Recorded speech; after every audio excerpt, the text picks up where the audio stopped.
जन्म मरण के बंधन।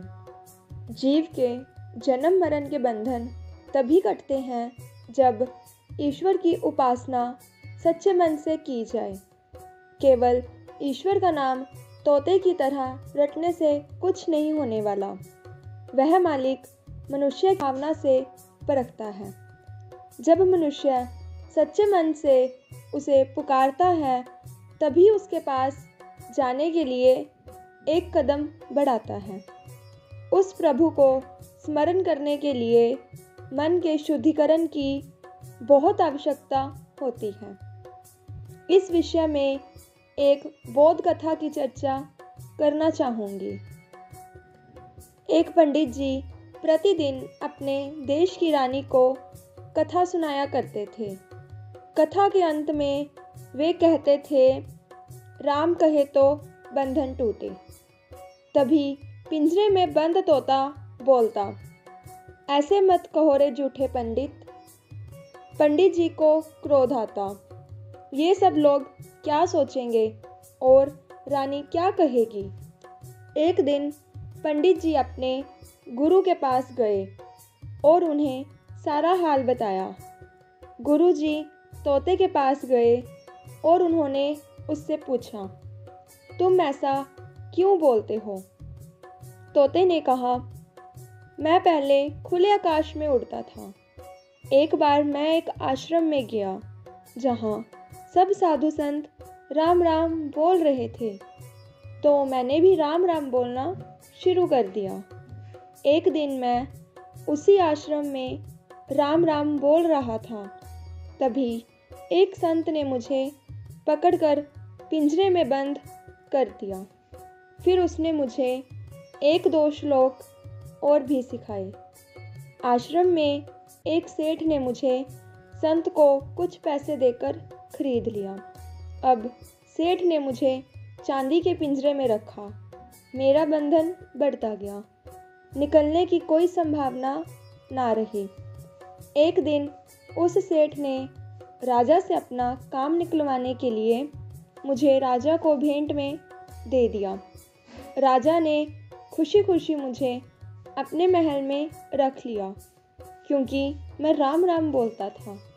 रानी धार्मिक प्रवृत्ति की थी। राजा ने मुझे रानी के हवाले कर दिया। अब आप ही बताइए, मैं कैसे कहूँ राम राम कहने से बंधन छूटते हैं। तोते ने उन गुरुजी से कहा, आप ही कोई युक्ति बताइए जिससे मेरा बंधन छूट जाए। गुरुजी बोले, आज तुम चुपचाप सो जाओ, बिल्कुल हिलना नहीं। रानी समझेगी तुम मर गए हो और वह तुम्हें छोड़ देगी। ऐसा ही हुआ। दूसरे दिन कथा के बाद जब तोता नहीं बोला, तब संत ने आराम की सांस ली।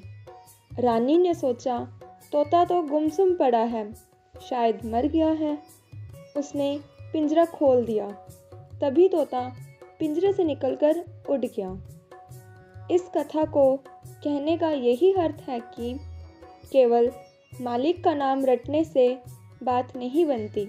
उसे अच्छी तरह समझकर उसके अनुसार आचरण करने से ही भला होता है। तोते में यदि अपनी बुद्धि होती तो वह पिंजरे के बंधन को काटकर कब का स्वतंत्र हो जाता।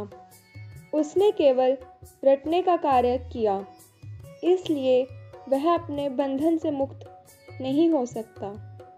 हम मनुष्य की भी यही समस्या है कि हम ईश्वर का नाम केवल रटते हैं, उस नाम को अपने जन्म मरण को काटने का साधन नहीं बनाते।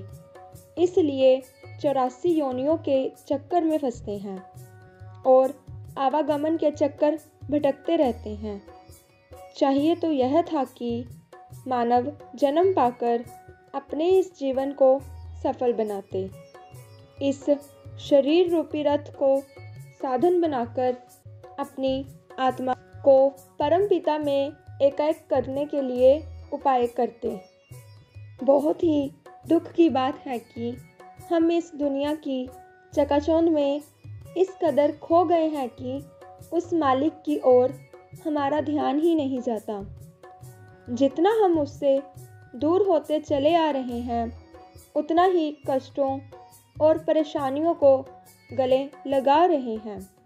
हमें बिल्कुल भी पता नहीं चलता कि हम अनजाने में स्वयं ही अपने पैरों पर कुल्हाड़ी मारने का मूर्खतापूर्ण कार्य कर रहे हैं।